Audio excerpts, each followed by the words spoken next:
and the constructs of the mental chains that come onto us around what is our clothing options, our hair, our movements, and the assumption that culture makes upon a person in general because of their choice of color of clothing that they choose to put their baby in, and things like this that begin right at the very beginning of our life because of our sexual organs. So we're born with a set of sexual organs, and then right off the bat, you hear, what a pretty girl, what a smart girl, what a beautiful girl. And you hear, what a handsome man, what a strong boy, what a, capable. And then we make those statements by looking at the baby being either in blue or in pink or the length of the hair that is allowed to be grown. But then you look at traditional cultures around the world, long-haired men were really attractive. That was a very powerful man that had the long hair. In other cultures, pink is a male's color, and you would dress a male baby in pink for power. And so depending on where you're born, there is what's known as gender expectations, feathering expectations that is placed upon your sexual organs when you are birthed. In the current culture, it's very indoctrinated in a very narrow-minded lens of the binary, which is that the female sex organs go along with pink, fluffy things, ponies, and the male genital sex organs come along with blue, trucks, good at plumbing, always angry, can be angry but can't cry, but then the female sex organs, oh, you're soft, you cry, that's just the thing that comes on. So those are the two main funnels that we see really being pushed in our current culture and in imperialist colonial culture the world over. Yeah. The colonizer comes in and removes the traditional teachings, the traditional languages, and the traditional awareness of the variance of the way that we come to express ourselves. Yeah. So in our current culture, I've come through my own journey with my sexual orientation as a woman who loves women. I've also come through though to the where Naomi, I'm just gonna sorry to interrupt you just right there because I timestamp my videos. So before we go on and let you talk about your personal story, I'm just gonna just jump in and say, so Naomi from this point is gonna explain to us how she experienced it in her own life and why she brought into this interview. So apologies for cutting in. Please go ahead. So for myself on my journey, I have come to know myself as a genderqueer human. I believe in gender fluidity and an expression and play of the aspect that is known as the medial self. And the medial self is a genderless, empathetic, shape-shifting aspect of the psyche that gives us the ability to understand and comprehend anyone. So in my process of coming to know myself, I could feel these edges and these expectations on me.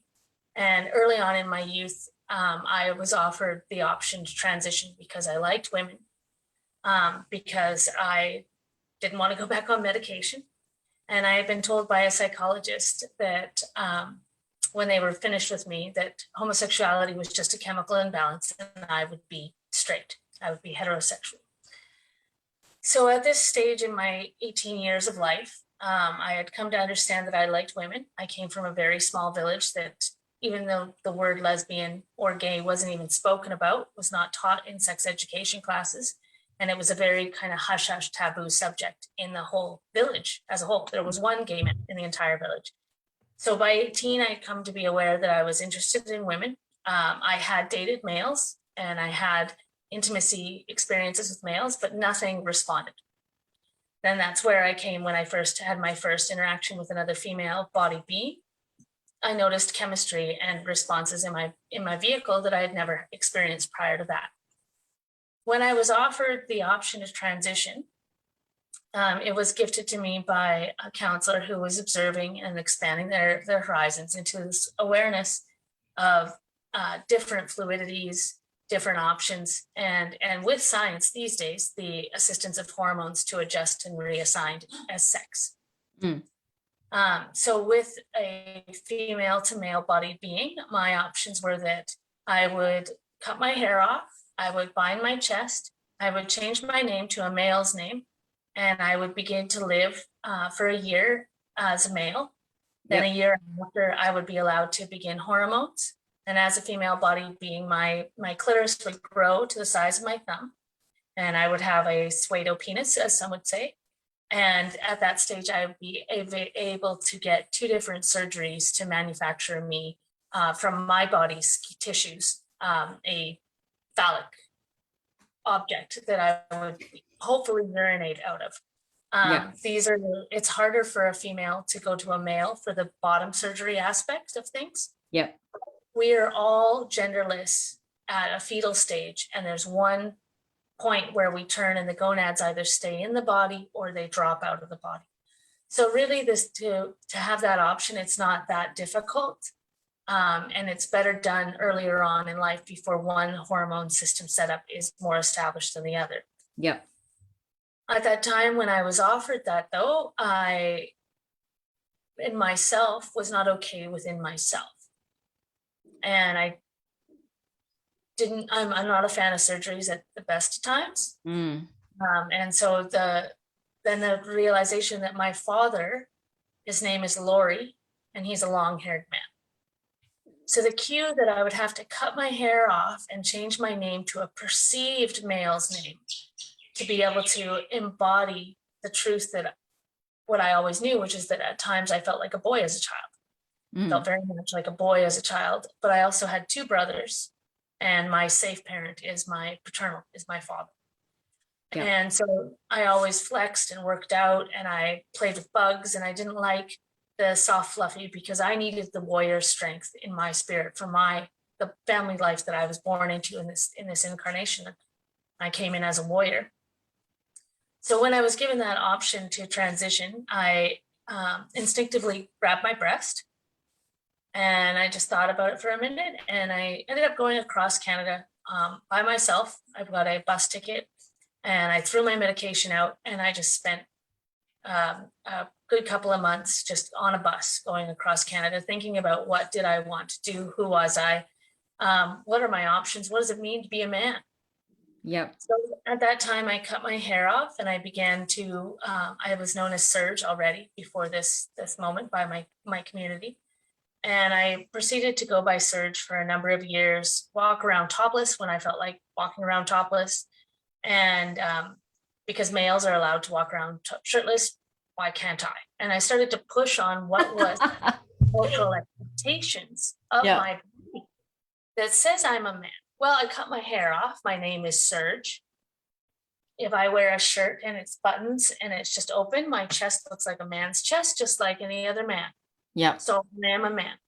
So I spent a number of years just playing with that notion of presenting myself in that.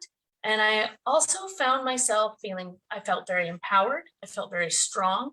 I felt like I was a radical feminist of some kind. I was feeling very, very good. I learned how to pick up women in kind of a masculine, kind of rude, macho male way. From my first girlfriend. She had a very good pick up a chick style. And so I adapted that into my life. And I didn't understand why I didn't have a girlfriend and why I wasn't attracting sustainable relationships with women when I could get a woman. But I was attracting with this model that we see a lot of males do, which is kind of an asshole. Yeah. And then I ended up having to attend anger management.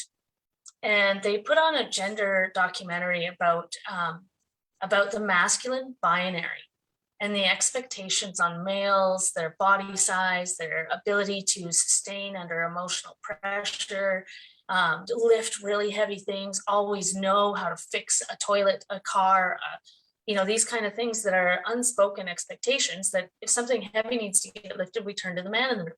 We don't think about, does he have an injury? We all expect, no matter what the standard is, that he will get up and provide assistance in moving the heavy object. Yep. And so it was things like this. And I found myself crying during this, realizing that I wasn't being a radical feminist, that I had actually jumped into the male binary. And I had just jumped trans, which means literally in the Latin term across. I had jumped across the binary. And so here I was thinking I was, you know, being so myself, being so true to myself. And then that's when I discovered that I had this sensation in me that there was two of me, that there was a very distinct male and there was a just very distinct female. And Yeah. yes, sometimes he wanted a beard, but then some days my female wanted pretty things and soft things and wanted to play in those feathers. At that Yeah. stage in my life, she was so damaged. She had been looked at the age of 8 months and at the age of 3 and sexualized for having the sexual organs that is perceived as female. So my female side was very, very small, very hurt, very young, and very unwilling to participate in this body's experience because of what she had experienced. Showed up, she had a vulva, she was sexualized by a male. Yeah. So she didn't want to have anything to do with being front and forward. So the masculine aspect stepped forward as my warrior to protect me. Yep. And over the years, I healed him through a series of processes called stages empowerment. And I utilized the vessel that is drag. And so I would dress up as a little man, and I had a variety of different personas that I would exercise, different weird experiences I'd had, different personality types. I'd become these hilarious little men. And I play, and then he kind of became more fetishy. He became more expressive. And then in about 10 or 12 years into the process, it became more of what I call drag medicine. And it became more of a performance art vessel to express my gender experience. Yeah. And express anything. So it was he would be this little man that wore ladies' lingerie and you know, and he really liked the girly stuff, but he was born as a male. So it gave me this interesting insight into the male binary and the expectations of if they ever did want to wear makeup, if they ever did want to, you know, wear tutus. That's grounds for getting punched in the face. Yeah. Binary is very violent. You were Yeah. totally able to punch another dude in the face, and it's totally cool right after. Yeah. So those interesting awarenesses came into my process, and then my art world, because art is my life. And so the stages empowerment process of doing drag, playing with these different hats, different archetypes, and different aspects of myself, slowly I found myself finding her. So I prefer pronouns. I have no pronoun preference. I love it when people call me sir and really see my man. And I love it when people say she, though, these days. I do like the term she. I do love it, though, when people look at me and go, excuse me, are you they, them? And they see my fluidity of my expression, which is that these days it is very femme feathering. But my walk, my movements, I am both in here. And now both of them are fully healed, fully balanced, and married to each other. So we find teachings of this on Turtle Island. There's a pan-Indigenous term that is coined in '92 called two-spirited. And it's this awareness that there is people that are born with both very distinctly inside of them. To the Hopi and Union nations, they knew them as the turquoise people. And they were the ones that could mediate for the community. I have a good friend, Rue McDonald, who is revitalizing Celtic teachings around this as well, of the different deities that were the in-betweeners. So the awareness that there isn't just the two lenses, but there is multiple lenses of in-between expression that can be when we come into this vehicle, this vessel that is. Yeah. So at this time, we've got, very interesting happening where all cultures are rippling with what is the in-betweeners, the others, and the forgotten expressions that were once just fluidly known in community. And there was awareness in some communities of 4 different genders. In some communities, it was up to 16. And these were just natural knowings, though. And because the basis of the culture was around humility, you didn't brag about it. You just arrived in your truth, in your medial self, in your fluid self. Yeah. I mean, so this, every time I hear you talk, I mean, this is the second time we had this conversation. It amazes me. I like it that this is the full expression of acceptance that I am, and this is it. And it's, I I'm so glad that you found this space, because this is not an easy place to be. And this absolute acceptance is amazing to see. I love it. I love it so much. You have no idea how much I love it. I wish that your message can go so many places to reach so many people. Mhm. Well, it's acceptance of knowing that it changes every day. It's fluid. Some days I wake up, my hair goes above my head. Midway through the day, I change into some pants, and all of a sudden a hoodie comes on and a hat comes in, and there's a different shift in my energy.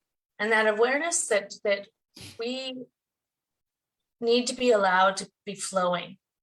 And whichever way our sexual orientation, whatever we're attracted to, what colors, what clothing, what any kind of feathering we want in this moment, I think it's really important to remember that the fixed state only exists when we are dead.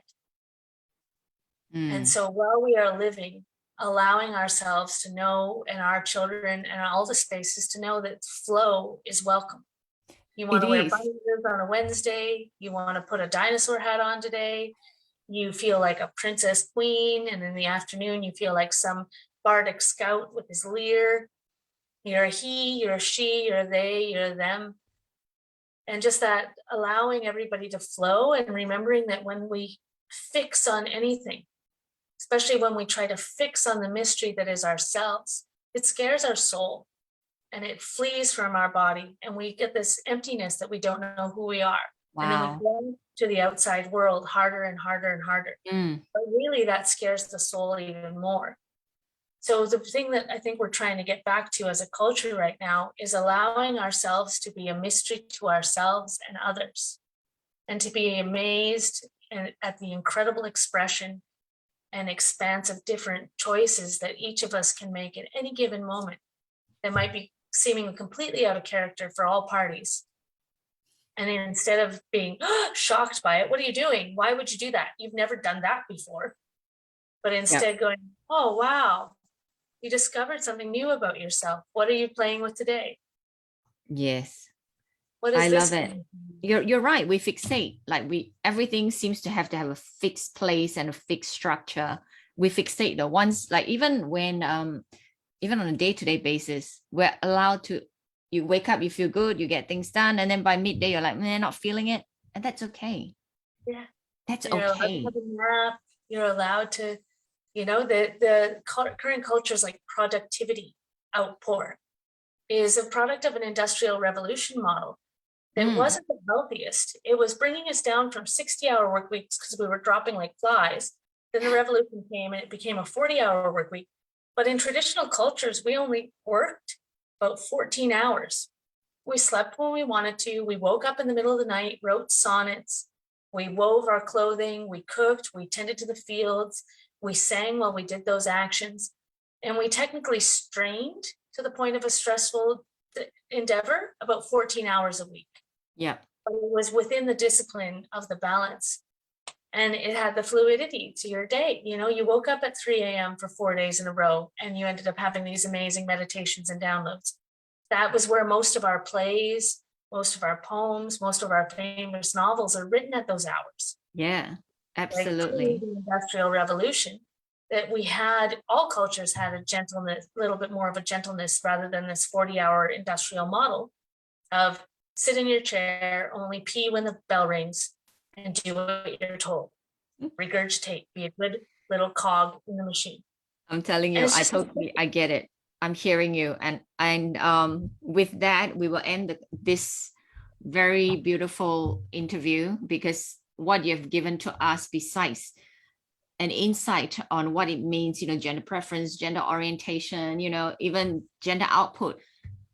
More than that, you've given us this insight that it's okay, that everything has a flow. We just need to go with it. There's no yeah, need to fight against the flow of the river. There's no need, because you get nowhere. You just get tired. yeah. And knowing that we've been put into dams, and it's about realizing, oh, wait a minute, there's a structure here, and I don't know if my babies actually need to swim that way because Yeah. I didn't really enjoy it. Mm, Maybe let's hop the dam and see what the wild river has to offer.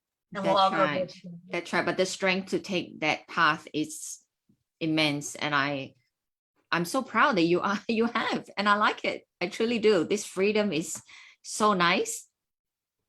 It's so nice. It's amazing. And I wish more people can have this. Yeah, and they can. They Yes. can. And we just need to keep bringing this message across that it's okay. You don't have to work all that hard. You know, I was telling my business partner, I said, we're done for the day. She said, oh, we've only done half an hour. I said, yes, but we're done for the day. Yeah. So take the day. Yeah. Why is it so hard? Like, oh no, we have to do more. We don't. We're finished. Yeah. And we're allowed to flow, relax, balance, and know that we are worthy. Any way that we show up. Yeah. To be loved 100%. and appreciated for who we are. Okay? Thank you so much for your time. I really, really appreciate it. You have no idea. You're such a gem. I love it. I love it so much. So thank you everyone for watching us. I hope you've enjoyed today's interview and the beautiful message that Naomi has shared with us. All right. I'll see you soon. Bye. Yeah, thank you. Slater. I'm just stopping this.